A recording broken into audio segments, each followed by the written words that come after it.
All right, so get this. Today's deep dive. 18th century Denmark. Powdered wigs, right? Oh, yeah. All that. Royal intrigue. And a king. This king, Christian VII, who, well, history hasn't exactly been kind to him. You know what I mean? Slapped with the Mad King label pretty often. Exactly. But you know what they say about assumptions? Often lead to fascinating deep dives, that's for sure. And you've certainly brought a stack of articles, it seems. Oh, yeah. Yeah, these articles, they really get into his reign, his life, the whole royal shebang. And the whole 9 yards. The whole 9 yards. And it's clear, right off the bat, there's way more to Christian VII than just mad. And that's what makes it so interesting, right? See, to understand Christian VII, you can't just look at the label. Gotta understand how mental health was even viewed back then in the 18th century. Totally different ballgame back then. Completely. It wasn't like, heading to a therapist today. It was, it was a time when struggles like that were often seen as weaknesses. Character flaws, divine punishment even. Can you imagine the weight of that on a young king's shoulders? Especially a young king, right? Oh, yeah. I mean, these articles, they mentioned he became king at 17. 17? Man, if you handed me a scepter at 17, I'd probably, I don't know, drop it while trying to send a text or something. 17. How do you even rule a country when you're still, learning your times tables? Right. And it's not just any monarchy we're talking about either. This is absolute monarchy. So imagine young Christian inherits this kingdom, a court full of whispers, schemes, you name it. You've got this powerful nobility who, let's just say they weren't exactly thrilled about change. And then on top of all that, you have the Enlightenment sweeping across Europe. All these new ideas about individual liberty, challenging the old ways of doing things. Talk about being thrown into the deep end. And it's right in this pressure cooker, right in the thick of it. We start seeing accounts of Christian's behavior.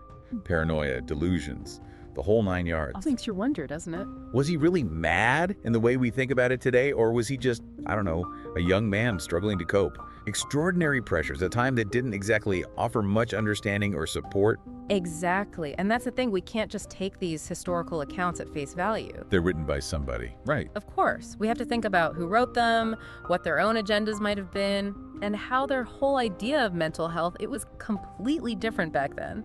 It's a complex puzzle, for sure. Huge puzzle. We can't diagnose someone from centuries ago, but we can at least try to see the situation, through the lens of their time. Totally. And this is where it takes a turn. Because into this, this powder keg of a court walks Johann Friedrich Struensee, the royal physician. Now I know what you're thinking. Not exactly the most exciting title. Royal physician, yeah. Yeah. Doesn't exactly scream heart-stopping intrigue, does it? Right, but Struensee, this guy, he wasn't just, prescribing leeches and hoping for the best. Not at all. Struensee, he was a product of the Enlightenment. Think Locke, Montesquieu, emphasizing reason, individual rights, ideas that were considered pretty radical at the time. Dangerous even, I bet. Oh, absolutely, especially by the traditional powers in Denmark.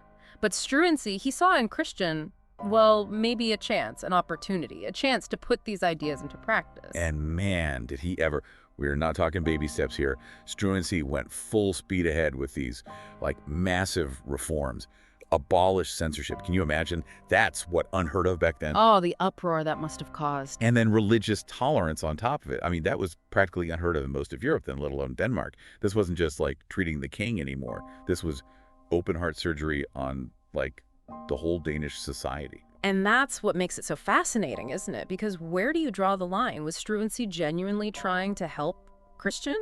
Or was he using his position to push his own agenda? Historians still go back and forth on that. Oh, for sure. Yeah. Talk about a power dynamic. And then, of course, you've got Queen Caroline Matilda. Now, we can't ignore the fact that she had an affair with Struensee. Bit of a scandal there. It is. Often painted as this scandalous betrayal. But these articles, they kind of encourage me to look beyond, the gossip magazines of the 1700s. As you should. Imagine being Caroline Matilda, a young queen, thrown into this court. A stranger in a strange land, practically. Totally. And married to a king who's dealing with his own stuff. Not exactly a recipe for, a peaceful, happy marriage, is it? Right. Talk about intrigue. And this affair, it was a betrayal, but it's this whole other layer to the story, It speaks to the human drama, the passions, the pressure swirling around Christian VII. It's easy to judge from our perspective today, But context is everything. exactly. And their actions, they had consequences that echoed through the Danish court and way beyond. It's like, it's almost like a house of cards, you know? You've got Christian VII, this young king struggling, and then you've got Struensee, this reformer, ambitious guy, and right there in the middle, you've got this passionate affair. Talk about a recipe for disaster. Yeah. So we're talking scandal, reform, all into Christian VII, but he's kind of sidelined. What happens next? Things didn't just calm down after that, did they? Oh, no. No. Remember those whispers, those schemes we talked about? Those are about to get a whole lot louder. See, Struensee and his reforms, they made some enemies. Powerful enemies. Can't make an omelet without breaking some eggs, right? Something like that. But these guys, they were serious. Mostly the nobility, they saw their power slipping away and they did not like it one bit. So what did they do? They saw an opportunity and they took it. They orchestrated this coup, right? Accused Struensee of treason and, well, Let's just say it didn't end well. not well at all. Struensee was executed. Caroline Matilda, she was exiled. Oh man, the scandal, it must have been huge. Huge. Sent shockwaves through Denmark, all across Europe even. Wow. Talk about being caught in the crossfire. But hold on, where's Christian VII in all of this? He is still the king, isn't he? He is. And that's actually really important. The fact that they got rid of Struensee, but they didn't depose Christian. It really shows you how important the monarchy, even a struggling one, still was.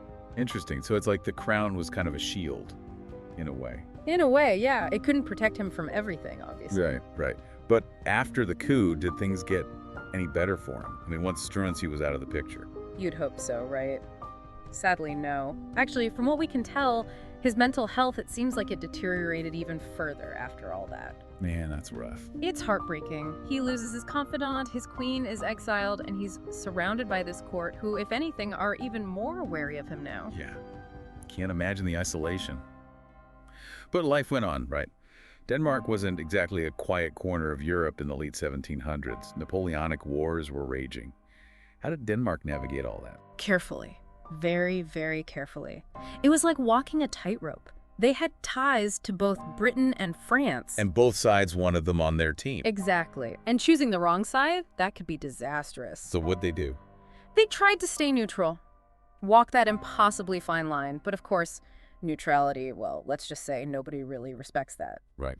The British, they were worried Denmark might side with Napoleon. So they decided to, shall we say, take matters into their own hands. Oh boy, here we go. They launched a preemptive strike on Copenhagen, 1801. Wait, the Battle of Copenhagen. That's the one where, like, they basically got into a fight over naval signal flags, right? That's the one. It was a fierce battle, and the Danes, they fought hard, but they were ultimately forced to surrender. Had to be a tough loss. Not just strategically, but, for their pride. Absolutely. And for Christian VII, even though he wasn't really calling the shots at this point, that's still your country, right? Your people. Facing that kind of defeat, that's got to be tough to process. It's like this vicious cycle, the perception of weakness. It almost becomes the reality. It really does. And that, I think, is one of the saddest parts of his story. Even in moments where he might have found some peace, some stability, the world just had a way of, well, reminding him of his perceived failings. It's kind of like Shakespearean when you think about it. A king, but not really. You got these battles raging, but they're not his doing. Makes you wonder, what was going through his mind during those quiet moments, It does, doesn't it? It's a question that kind of stays with you. And it speaks to the tragedy of it all. This man, born into, well, you could say everything, yet at every turn it seemed like he was burdened by it. And as we kind of get toward the end of his reign, these articles paint this picture that's, I don't know, it's both heartbreaking, but it also makes you think. Definitely. We see this life that, yeah, there were moments of lucidity, but increasingly it's marked by isolation, decline. The king becomes, I don't know how else to put it, a shadow of his former self. A shadow. Surrounded by whispers, doubts, his potential, it seems, just unrealized. A far cry from that 17-year-old, right? The one with the world at his fingertips, even if those fingers fumbled the scepter a bit. It makes you wonder, what if? What if things had been different time, different understanding of what he was going through? Would it have changed anything? It's impossible to say for sure, but it does highlight something, I think, something that's still relevant today. Compassion.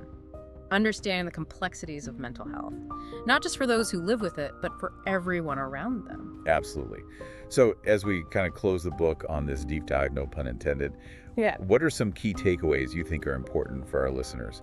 What did these articles really reveal about Christian VII beyond, just the historical headlines? Well, I think the biggest thing is it reminds us that history, it's rarely about heroes and villains. It's about people. People who are complex, flawed, fascinating, like Christian VII.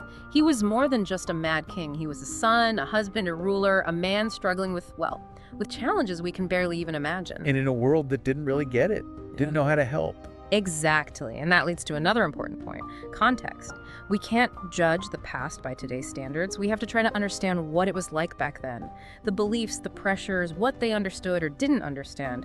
Only then can we really grasp the choices that were made. Don't judge a book by its cover. Exactly. You got to read the whole thing, understand everything that came before, then you can truly appreciate the ending, even if it's a little messy, a little tragic. Couldn't have said it better myself. And, finally, I think Christian VII's story, it reminds us that even when things are tough, people are resilient.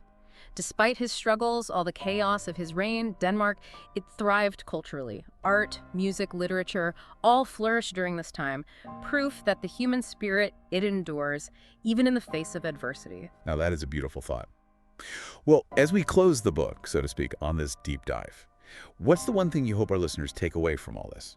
Curiosity. I hope they come away from this wanting to learn more, to look beyond the simple explanations and really grapple with the complexities of the past, because it's in those complexities that you find the really amazing stories that can teach us, challenge us, and ultimately help us understand our own place in history.